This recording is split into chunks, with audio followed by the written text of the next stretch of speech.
All right, let's talk about Tua. Tua, who, I don't know, last week everyone was saying, oh, this is proof Tua can't win without Tyreek Hill. What a scrub. Well, no. Played very well against, again, still a good defense here with the Jets. I know that their offense stinks, but their defense is still good. Yet the Dolphins did not make it look good. They were able to really, kind of dominate here without the guy who everyone's saying is the MVP of the team. So, got to give credit to Tua. Obviously, again, so much value Hill brings to the table, but I want to give some credit to Tua here and what he was able to do without Hill. And part of it is, obviously, Tyreek Hill is not the only number one receiver on the roster. Jalen Waddle completely went off in this one. This play, it's going to be a one-on-one matchup on the outside. Anytime you get Jalen Waddle in a one-on-one matchup on the outside, the only reason you're not going to take it is if you have Tyreek Hill on the other side of the field also with a one-on-one matchup. So that's where Tua is going to look here. As you see, Tua is going to take the snap, runs the play action, looks towards Waddle, fires towards Waddle, and yeah, there's a window here. Definitely, this is a play that can be made. And as you see, perfectly on the money. I mean, beautiful accuracy by Tua. Remember when it was a narrative that Tua couldn't throw the ball deep? I think that's not a narrative anymore because of how many pinpoint accurate throws down the field he's had. Also, great stuff from Jalen Waddle to be able to get that open. Again, it's just Dolphins football, right? This is just what they can do to even, again, good teams. Like, this is not, that's DJ Reed. He's a good corner, but he looked awful out there because you have to cover Jalen Waddle one-on-one, and that's not easy to do. Also, something like this, where you're going to have Jalen Waddle going up one-on-one against Sauce Gardner here. That's the situation. It's a one-on-one matchup, man coverage on the outside. Sauce Gardner has had a great season. I don't know, he kind of had a bad first couple weeks, and people kind of made a big deal about it. But he's been great for the Jets here. This situation, 3rd down and 4, though, you see how much space he's giving Jalen Waddle. And that's just because even an elite corner who is elite, has elite athleticism, is still like, well, I can't let him get by me. I mean, when you're putting the best of the best in situations like this, well, you can run a slant route, and then there's an opportunity to get open. That's how this can work. Watch as Tua takes the snap. You see, Sauce is backing off and trying to get a switch here.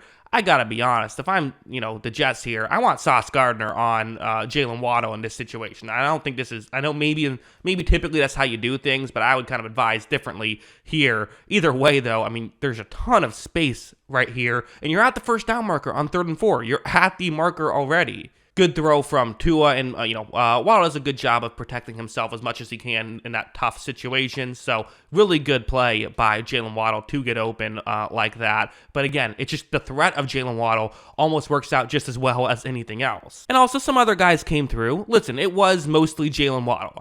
Tua had 224 yards. Waddle had 142 of them, right? So hey, there's still 82 other yards though. Let's talk about some of them on this play. It's gonna be Braxton Berrios actually, and again, having other guys who can come through and make plays here and there is valuable. Here, Berrios, a one-on-one matchup on 3rd and 6. Watch how Tua takes the snap. He looks over and sees that Berrios has the outside leverage, so he throws it immediately, right? That's the thing about Tua. He throws with anticipation. Berrios hadn't even started cutting yet, but he said, you know what?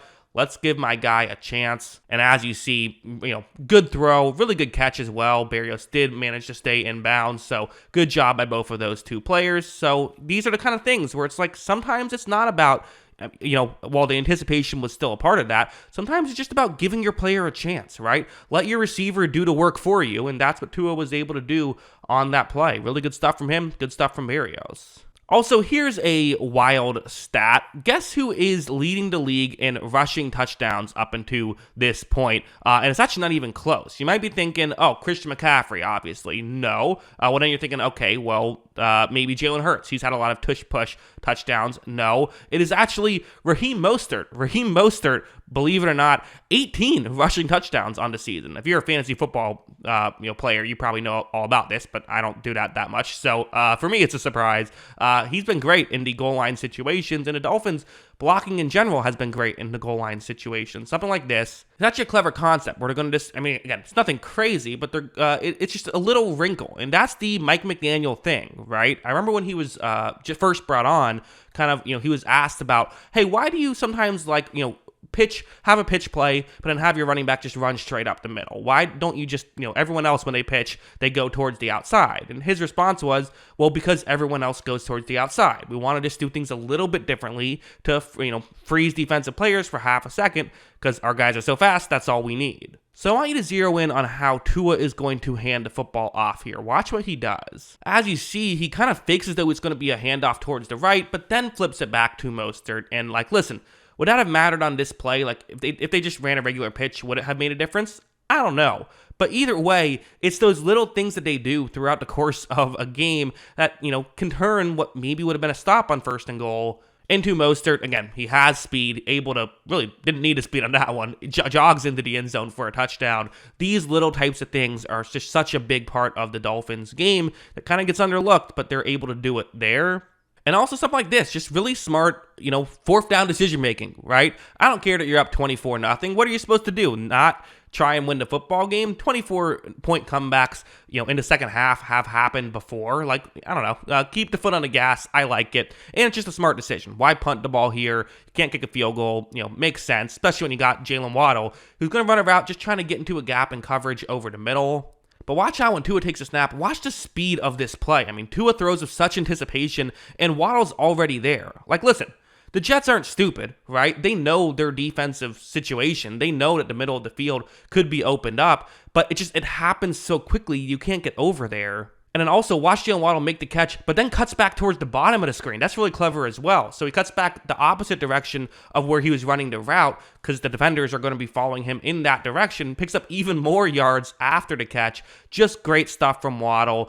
Great stuff from Tua. This offense is just rolling right now, and they're about to get an MVP candidate back. The remaining schedule for Miami is insane, quite frankly. So the 3 games they still have to play are, they play the Cowboys, the Ravens, and the Bills. 3 very good teams. Going 3-0 or 0-3 is both in the cards, right? If they go 3-0, they're the 1 seed. It's that simple. They would get the 1 seed no matter what happens. They control their own destiny for that. There is a scenario they go 0-3 and miss out on the playoffs altogether. And in fact, if they go 0-3, I'm almost convinced they would not win the division at that point. Buffalo would almost certainly win it. Now, do I think either of those things happen? Probably not. They probably don't go 3-0, but they also probably don't go 0-3. I think they find a way to get into the playoffs. I think they end up winning the division, but maybe don't get the 1 seed. But either way, with the way this offense is rolling right now, you have to view them as a championship contender. And their defense has played really well, but make no mistake about it, it's an offensive team. They have debatably the best offense in football.